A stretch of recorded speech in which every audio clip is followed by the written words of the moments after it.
बिस्मिल्लाहिर्रहमानिर्रहीम। अस्सलाम वालेकुम स्टूडेंट्स, मैं हूं हसन फरीद, आपका फिजिक्स टीचर। आज का हमारा आर्टिकल है मोमेंटम एंड एक्सप्लोसिव फोर्सेस के बारे में। तो आइए सबसे पहले जानते हैं कि एक्सप्लोजन क्या होता है। स्टूडेंट्स, जैसे कि आप लोग जानते हैं कि हम लोगों ने कोलिजन्स के बारे में बहुत डिटेल में पहले पढ़ा, इलास्टिक, इन इलास्टिक और डिफरेंट टाइप्स ऑफ कोलिजन्स भी पढ़े। कोलिजन्स में खास बात क्या थी, आप लोगों ने अगर नोट किया, ये देखिए, ये मेरे पास एक बॉल है, ये बॉल मेरा सिस्टम है। अब जब ये सिस्टम है, कोई और बॉल आकर इसको हिट करती है, और जब वो इसको हिट करेगी तो ये जो फोर्स जनरेट हुई इस पर, ये एक एक्सटर्नल फोर्स है जो सिस्टम के बाहर से आ रही है। और इस सूरत में हम कहते हैं कि ये जो सिस्टम डिस्टर्ब हुआ, ये एक्सटर्नल फोर्सेस की वजह से डिस्टर्ब हुआ है। और हमने देखा कि ऐसे कोलिजन्स में law of conservation of momentum hold करता है, मतलब इनिशियल मोमेंटम और फाइनल मोमेंटम सेम होते हैं। लेकिन आज का सिस्टम थोड़ा सा डिफरेंट है। यही बॉल है, जस्ट इमेजिन करें मैं इस बॉल के अंदर एक फायर क्रैकर डाल देता हूं। जब वो फायर क्रैकर एक्सप्लोड करेगा, फटेगा, तो ये बॉल जो है वो 2 पार्ट्स में, 3 पार्ट्स में, 4, बहुत ज्यादा हिस्सों में भी डिवाइड हो सकती है, और वो सारे फ्रेगमेंट्स जो हैं वो मूव करेंगे। क्वेश्चन ये है कि ये जो हमने सिस्टम को डिस्टर्ब किया है, ये इंटरनल फोर्सेस की वजह से डिस्टर्ब किया है। और अगर हम इंटरनल फोर्सेस की वजह से किसी सिस्टम को डिस्टर्ब करें तो हम कहते हैं ये एक एक्सप्लोजन है। इसे आप उर्दू में धमाका कहते हैं। ये जरूरी नहीं कि बहुत बड़ा धमाका हो, जब भी कोई चीज अपनी इंटरनल फोर्सेस की वजह से टूट जाए तो हम कहते हैं ये एक्सप्लोजन है फिजिक्स में। अब क्वेश्चन आज का ये है कि ऐसे एक्सप्लोजन्स के अंदर क्या law of conservation of momentum hold करेगा या नहीं, यही आज हम लोगों ने जानना है। तो मुझे इसके लिए डिफरेंट एग्जांपल्स लेनी पड़ेंगी। सबसे पहले मैं एग्जांपल लूंगा एक शेल की। तो ये पहली एग्जांपल है आज की।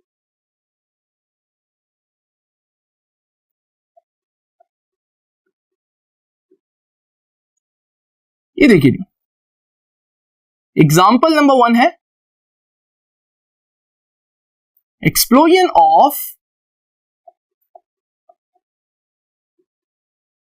Of a shell. देखिए स्टूडेंट्स, बुक ने इसकी एक एग्जाम्पल दी है, लेकिन उस एग्जाम्पल से पहले मैं आपको उससे थोड़ी सी आसान एग्जाम्पल समझाता हूं ताकि बुक की एग्जाम्पल आप समझ सकें। जस्ट इमेजिन करें कि मेरे पास एक शेल है और ये शेल इस वक्त रेस्ट पर है। तो मैं ये केस यूं बना देता हूं कि explosion of a shell at rest. मैं फिर से बोल दूं कि ये बुक की एग्जांपल नहीं है, लेकिन मैं सिर्फ आप लोगों को एक आइडिया देने के लिए ये समझाऊंगा। तो एक शेल है, रेस्ट पर है, मैं इसके अंदर कोई फायर क्रैकर डाल देता हूं। अब ये फायर क्रैकर जब फटेगा तो इसके कुछ हिस्से होंगे, मैं इमेजिन करता हूं 2 हिस्से के बराबर के 2 टुकड़ों में ये बढ़ जाएगा। जरा देखते हैं एक्सप्लोजन में होगा क्या। तो इसको एक्सप्लोड होगा जब ये अंदर से, और इसके 2 हिस्से होंगे, वो दोनों हिस्से ऑपोजिट डायरेक्शन में चल रहे होंगे। अब हमने ये देखना है कि क्या इस दौरान मोमेंटम कंजर्व रहा या नहीं। सबसे पहले तो आप ये देखें कि इनिशियल मोमेंटम कितना था। तो आप देखेंगे कि हमारा सिस्टम यानी कि शेल रुका हुआ था, रेस्ट पर था, तो इनिशियल मोमेंटम कितना हुआ, 0। अब हम जरा देखते हैं कि फाइनल मोमेंटम कितना होगा। जब एक्सप्लोजन हुआ तो शेल तो रहा ही नहीं, बल्कि वो शेल जो है वो क्रैक होकर 2 बराबर के हिस्सों में टूट गया, और एक जो हिस्सा है हमने देखा कि वो इस डायरेक्शन में मूव कर रहा था और दूसरा हिस्सा इस डायरेक्शन में मूव कर रहा था। जब कोई चीज किसी डायरेक्शन में मूव कर रही हो तो उसी डायरेक्शन में उसका मोमेंटम का वेक्टर भी होता है। मोमेंटम एक्चुअली सिंगल नहीं है, मोमेंटम जो है वो प्लूरल वर्ड है। एक चीज के, एक फ्रेगमेंट के हिस्से को मोमेंटा कहेंगे। तो इसका मोमेंटा जो है वो इधर होगा और इसका मोमेंटा जो है वो भी इधर को, और 2 बराबर के वेक्टर्स ऑपोजिट डायरेक्शन में हैं, जब आप इनके मोमेंटा को ऐड करेंगे तो हेड टू टेल रूल से जोड़ेंगे। आप इसको इसके हेड पर इसकी टेल रखेंगे, तो जब मैं इसकी टेल इसके हेड पर रखूंगा तो ये तो एग्जैक्ट इसी के ऊपर आ जाएगा। वैसे भी हमें मालूम है कि जब दो बराबर के इक्वल वेक्टर्स हो लेकिन ऑपोजिट डायरेक्शन में हो, इक्वल मैग्नीट्यूड के वेक्टर्स ऑपोजिट डायरेक्शन में हो, तो वही तो एक दूसरे को कैंसिल कर देते हैं। यानी कि इसका भी मोमेंटा है, इसका भी मोमेंटा है, लेकिन अगर पूरे सिस्टम की बात करेंगे, इन दोनों के मोमेंटा एक दूसरे को कैंसिल करेंगे तो अभी भी हमारे पास फाइनल मोमेंटम पूरे सिस्टम का नहीं होगा, क्योंकि वो ऐड होकर जीरो आ जाएगा। आप मुझे बताएं, क्या law of conservation of momentum apply हो रहा है? आप कहेंगे बिल्कुल हो रहा है। क्यों?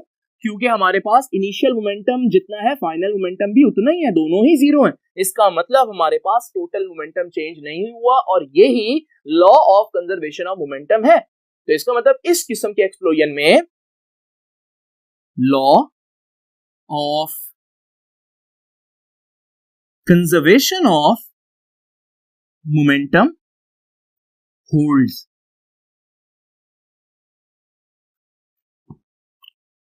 अब जरा देखते हैं कि जरूरी तो नहीं कि दो ही हिस्से हो, तीन हिस्से भी तो हो सकते हैं।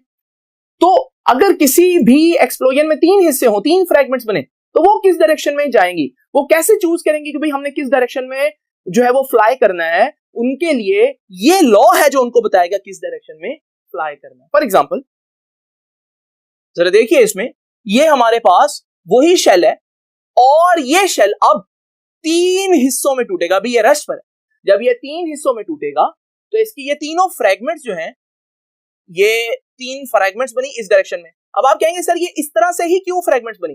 क्योंकि उन्हें मालूम है कि भाई पहले शेल रेस्ट पर था, law of conservation of momentum तो होल्ड करना है, तो इनिशियल मोमेंटम तो है नहीं, तो फाइनली उन्होंने इस ऐसी डायरेक्शन चूज कर रही है कि उनके वेक्टर फिर से आंसर जीरो दें। तो जरा देखिए, इन तीनों वेक्टर्स को हेड टू टेल रूल से ऐड करते हैं। तो पहले के हेड पर दूसरे वेक्टर की टेल, और दूसरे वेक्टर के हेड पर तीसरे वेक्टर की टेल। अब जरा देखें, पहले की टेल और लास्ट का हेड तो आपस में कंसाइड कर रहा है। आपको मालूम है जब भी वेक्टर्स क्लोज पाथ बनाए तो इसका मतलब उनका रिजल्टेंट कितना है? जीरो। इसका मतलब अभी भी इनका टोटल मोमेंटम कितना आ रहा है? जीरो। और ना सिर्फ ये तीन हिस्से, आप चार हिस्से कर लें, आप देखेंगे जो चार हिस्से हैं वो ऐसी डायरेक्शन चूज करेंगे कि फिर से आप उनको जब ऐड करेंगे तो उनका मोमेंटम जीरो आएगा टोटल, क्योंकि उनके वेक्टर्स ऐड होकर जीरो रिजल्टेंट देंगे। आप लोगों ने देखा कि जितने मर्जी हिस्से हो जाएं, आपका law of conservation of momentum explosions में एप्लीकेबल है। लेकिन अभी तक एक बात जो हम लोगों ने नोट की वो ये कि मैंने शेल को स्टार्टिंग पोजीशन में रेस्ट पर रखा हुआ था, लेकिन ये जरूरी भी तो नहीं। अगर एक शेल जो है वो फॉल कर रहा हो, गिर रहा हो, और फिर गिरते हुए वो फटे, एक्सप्लोड करे, फिर क्या सिस्टम बनेगा? ये वो एग्जांपल है जो बेसिकली आपकी बुक ने चूज की है। तो अब मैं वो एग्जांपल देखने लगा हूं जो आपकी बुक ने डिस्कस की। तो ये देखिए, तो मैं इसको एग्जांपल को इस तरह कहूंगा कि explosion of a falling shell. एक शेल जो गिर रहा है, जब वो एक्सप्लोड होगा तो क्या होगा? अब आप सोचें स्टूडेंट्स कि ये शेल गिर रहा है और मैं इसके अंदर ऑलरेडी एक फायर क्रैकर डाल चुका हूं। जब ये फायर क्रैकर एक्सप्लोड करेगा, सपोज करें इसके दो बराबर के हिस्से टूटेंगे शेल के। अब आपके ख्याल में ये शेल के बराबर के हिस्से जब टूटेंगे तो एक हिस्सा दूसरे हिस्से को ऑपोजिट डायरेक्शन में धक्का देगा, तो हमारे पास ये फिर से एक जो है वो बैकवर्ड मूव करेगा और दूसरा फॉरवर्ड मूव करेगा। और ज्यादातर बच्चे यही समझते हैं, क्योंकि आप law of conservation of momentum को क्या कहते हैं कि backward momentum is equal to forward momentum. ये स्टेटमेंट सही नहीं है। असल स्टेटमेंट ये है कि total momentum should not change. Total momentum जो है वो हमारे पास ओरिजिनल मोमेंटम या इनिशियल मोमेंटम जितना आना चाहिए। ये जो फॉरवर्ड और बैकवर्ड की टर्म है ना, ये ऐसी जगहों पर लग जाती है जैसे यहां पर, जहां पर हमारे पास शेल रेस्ट पर है। लेकिन जब हम इसकी बात करते हैं तो यहां इस एग्जांपल में हमारे पास शेल रेस्ट पर नहीं था। इसका मतलब इनिशियल मोमेंटम तो जीरो था ही नहीं। अब ये देखिए, हमारे पास ये शेल डाउनवर्ड मूव कर रहा है। अगर ये डाउनवर्ड मूव कर रहा है तो ऑलरेडी इसके पास मोमेंटम है, इसका इनिशियल मोमेंटम 0 नहीं है, तो ये है बिफोर एक्सप्लोजन, धमाके से फटने से पहले। लेकिन जब यही शेल इस तरह से गिर रहा होगा और ये दरमियान में एक्सप्लोड करेगा, तो फिर हमारे पास इसके बिल्कुल ऑपोजिट डायरेक्शन में, जैसे मैंने पहले बताया, वैसे हिस्से नहीं बनेंगे, बल्कि एक्चुअली में ये कुछ इस तरह से एक्सप्लोड करेगा कि इसके ये दोनों फ्रेगमेंट्स इन डायरेक्शन में जाएंगे जिनमें शो हो रहे हैं। लेकिन आप पूछेंगे कि सर ये क्या, ये तो फिर बैकवर्ड और फाइनल मोमेंटम जो है, बैकवर्ड और फॉरवर्ड मोमेंटम बराबर नहीं है। अब जरा देखते हैं इसको डिटेल में। हमने देखा कि इसके दो हिस्से बने और एक हिस्सा इस डायरेक्शन में जा रहा है और दूसरा हिस्सा, दूसरी फ्रैगमेंट इस डायरेक्शन में जा रही है। अब जरा देखें, इनिशियल, ये कोलेजन के बाद की बात है, तो ये आफ्टर कोलेजन है। तो आप जरा देखें, हमारे पास बिफोर कोलेजन इतना मोमेंटम था, टकराने के बाद ये जो फ्रैगमेंट है इसका मोमेंटम ये है, इसका मोमेंटम इधर को है, ये बिफोर कोलिजन वाला है, इसको मैं थोड़ी देर के लिए मिटा देता हूं, जरा इनको फोकस करो। अब इन दोनों को मैं ऐड करूं, अगर ये देखिए जी, ये एक है, मैं इसको, इसकी टेल को इसके हेड पर रखूंगा ऐसे, तो ये हमारे पास ऐसे आ जाएगा। अब ये पहले फ्रैगमेंट का मोमेंटम है, ये दूसरे फ्रैगमेंट का मोमेंटम है, तो इनका कुल मिलाकर टोटल मोमेंटम कितना होगा, ये देखिए स्टूडेंट्स, ये होगा इनका टोटल मोमेंटम। और अगर आप देखें, ये जो वेक्टर है और ये जो वेक्टर है, इन दोनों का मिलाकर ये तो आपस में सेम डायरेक्शन और सेम लेंथ के हैं। इसका मतलब अभी भी जो टोटल उनका कुल मिलाकर मोमेंटम है वो इनिशियल जो पूरे शेल का मोमेंटम था उन्हीं जितना है। इसका मतलब law of conservation of momentum अभी भी एप्लीकेबल है। बजाहिर देखने में ऐसे लग रहा है जैसे शेल जो है वो जब एक्सप्लोड हुआ तो वो इन डायरेक्शन में जा रहे हैं, वो इस वजह से उनको इन डायरेक्शन में मूव करना पड़ा क्योंकि उन्हें मालूम है कि पहले हमने जब ऐड करना है अपना मोमेंटम तो जीरो नहीं आना, अगर वो रेस्ट पर होता तो जीरो आता, अब उनका मोमेंटम इतना आना चाहिए, इस वजह से अब देख ले उतना ही आना। तो ये हमारे पास एक फॉलिंग शेल की एग्जांपल थी। और बॉम्ब जब हमारे पास एक्सप्लोड किया जाता है तो कोई बॉम्ब फेंके तो वो जब रास्ते में एक्सप्लोड हो जाए तो वहां पर आप अगर उनके फ्रैगमेंट्स के टोटल पार्ट्स देखेंगे और उनके सारे मोमेंटास को ऐड करेंगे तो इनिशियल बॉम्ब का जो मोमेंटम है उसी के बराबर आपका आंसर आएगा।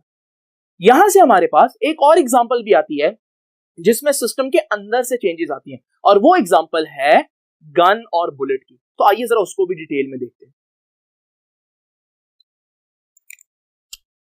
तो ये है आपकी बुक की दी गई दूसरी एग्जांपल, एग्जांपल नंबर 2, और ये किस बारे में है जी कि राइफल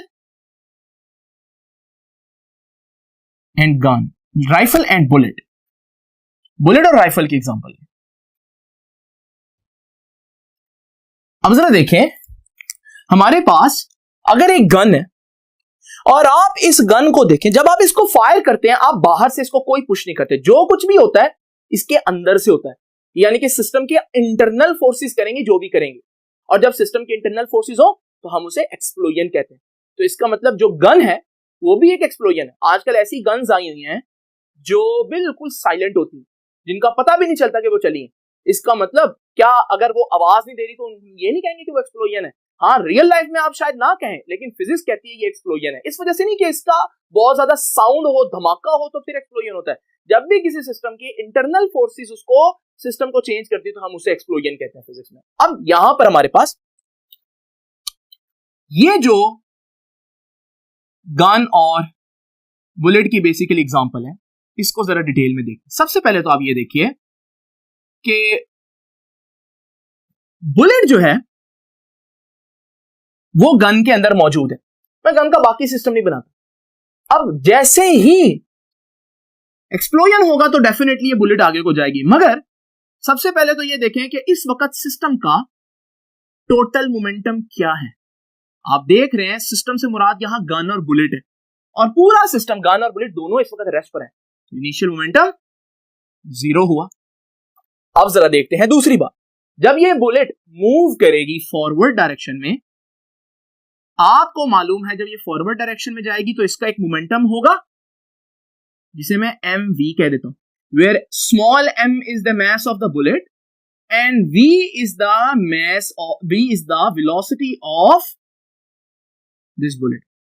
तो मैं ये कह देता हूं कि mv.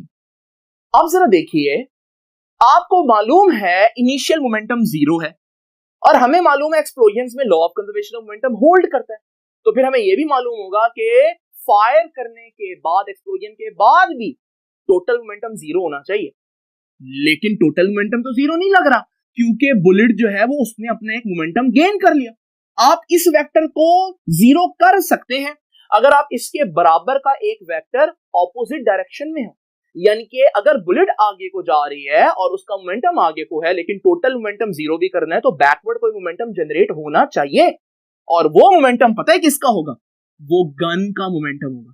और आपने देखा है कि गन को पीछे को एक झटका लगता है. क्यों लगता है? ताकि law of conservation of momentum को होल्ड किया जा सके, अप्लाई किया जा सके, वो एप्लीकेबल रहे. अब इसका मोमेंटम गन का जो मास है वो m कैपिटल में, और उसकी जो बैकवर्ड वेलोसिटी है मैं उसको v डैश कहता हूं. जरा स्टूडेंट्स यहां पर law of conservation of momentum apply करते हैं. हमें मालूम है कि इनिशियल मोमेंटम था 0, फाइनल मोमेंटम यानी कि फायर होने के बाद मोमेंटम कितना है वो भी हम देख लेते हैं. फाइनल मोमेंटम में दो चीजों का मोमेंटम है. एक तो इस बुलेट का मोमेंटा विच इज mv, और एक राइफल का momenta which is capital M and v dash. अब law of conservation of momentum वो तो अप्लाई होना ही होना है, ये तो हम पहले ही प्रूव कर चुके हैं. तो according to law of conservation of momentum क्या कहता है? ये लॉ कहता है कि initial momentum of the system must be equal to final momentum of the system. अब इनिशियल मोमेंटम कितना था? 0. फाइनल मोमेंटम कितना है? mv plus capital mv. Students आपको मालूम है कि अगर मैं v डैश की वैल्यू यानी राइफल की वेलोसिटी निकालना चाहूं तो मैं इसको एक तरफ रखूंगा और ये mv उधर जाकर माइनस हो जाएगा. तो ये v डैश फिर किसके बराबर आएगा? ये mv उधर जाकर डिवाइड हो जाएगा. और ये बड़ी इंपॉर्टेंट बात पता चलेगी. ये देखिए इस इक्वेशन को गौर से देखिए. इस इक्वेशन में ये जो हमारे पास v डैश है, this is the velocity of the rifle, और ये जो m है कैपिटल, ये उस राइफल का मास है. देखे भाई law of conservation of momentum कितना जबरदस्त है. ये बता रहा है कि हमारे पास ऊपर आ रहा है किसकी वेलोसिटी? बुलेट की, तो बहुत कम. नीचे आ रही है राइफल की वेलोसिटी, वो तो उसके मुकाबले में बहुत ज्यादा होगी. आप जब किसी बहुत थोड़ी वैल्यू को बहुत ज्यादा वैल्यू से डिवाइड करें तो आंसर तो बहुत छोटा आता है. वो आंसर इतना कम होगा कि जब वो v यानी कि बुलेट की वेलोसिटी से मल्टीप्लाई होगा वो छोटा आंसर, तो हमारे पास आंसर और छोटा आएगा. यानी कि राइफल की वेलोसिटी बुलेट की वेलोसिटी के मुकाबले में बहुत कम होगी. और उसकी रीजन क्या है? क्योंकि राइफल का मास इतना ज्यादा है, उन्होंने अपनी वेलोसिटीज नहीं बराबर रखनी, उन्होंने अपना मोमेंटम बराबर रखना है. मिसाल के तौर पर अगर ये मोमेंटम आगे को निकला है लाइक 1000 और उसकी वेलोसिटी थी, मोमेंटम तो mv होता है, अब mv 1000 है, उसका मास अगर 10 हो तो वेलोसिटी 100 हो तो 1000 बनेगा ना. लेकिन अब इसने गन ने भी पीछे मोमेंटम कितना रखना है? 1000 ही रखना है. लेकिन गन का तो अपना मास ही 500 होगा, तो फिर उसको वेलोसिटी कितनी रखनी है? सिर्फ 2, और उसका 1000 बन जाएगा. इसका मतलब गन क्योंकि हैवी है, तो जब वो वापस उसको झटका लगेगा, इसे हम एक टर्म देगी बुक रिक्वाइल्स बैक. क्या वर्ड है ये? मैं जब ये वापस को झटका लगना, इसे हम बोलते हैं रिक्वायर्स बैक. तो क्या वो वेलोसिटी जो हमारे पास बुलेट की वेलोसिटी है, क्या गन भी उसी वेलोसिटी से रिक्वाइल बैक होगा? नहीं, बल्कि गन उस वेलोसिटी के बहुत कम हिस्से से वापस पलटेगा, रिक्वाइल बैक करेगा उसकी फ्रैक्शन पार्ट से. तो ये law of conservation of momentum की बदौलत है। क्या ये बड़ा जबरदस्त चीज नहीं है? ऑफ कोर्स है। इमेजिन करें अगर ऐसा ना होता, गन भी उसी वेलोसिटी से वापस आती जिससे बुलेट आगे को गई है, तो बुलेट के दुश्मन को हिट करने से पहले पहले गन ही आपको हिट कर देती थी और आप मर जाते। लेकिन रियलिटी में ऐसा नहीं है, और ये झटका फिर भी, हालांकि वेलोसिटी बहुत कम है लेकिन मोमेंटम तो बहुत ज्यादा है ना, तो ये जो गन झटका लेती है ये इतना ज्यादा जोर से पीछे लेती है, इसलिए जब राइफल यूज कर रहे हो सोल्जर्स तो वो राइफल को इस मसल्स के अंदर दबा के रखते हैं ताकि वो जो शॉक लगे वो शॉक को एब्जॉर्ब कर सके। तो स्टूडेंट्स, आपने देखा कि एक्सप्लोजन्स में भी law of conservation of momentum जो है वो अप्लाई होता है। हकीकत यह है कि law of conservation of momentum एक यूनिवर्सल लॉ है, और ये कायनात में किसी भी जगह चले जाएं, किसी भी प्लैनेट में चले जाएं, किसी भी गैलेक्सी में चले जाएं, law of conservation of momentum छोटे से छोटे लेवल, चाहे इलेक्ट्रॉन, प्रोटॉन, न्यूट्रॉन्स की बात करें, और बड़े से बड़े लेवल, चाहे गैलेक्सीज की, स्टार्स की बात करें, हर जगह पर एप्लीकेबल। तो ये था आज का टॉपिक। आपसे मुलाकात होगी इंशाल्लाह नेक्स्ट टॉपिक में। तब तक के लिए अल्लाह हाफ़िज़।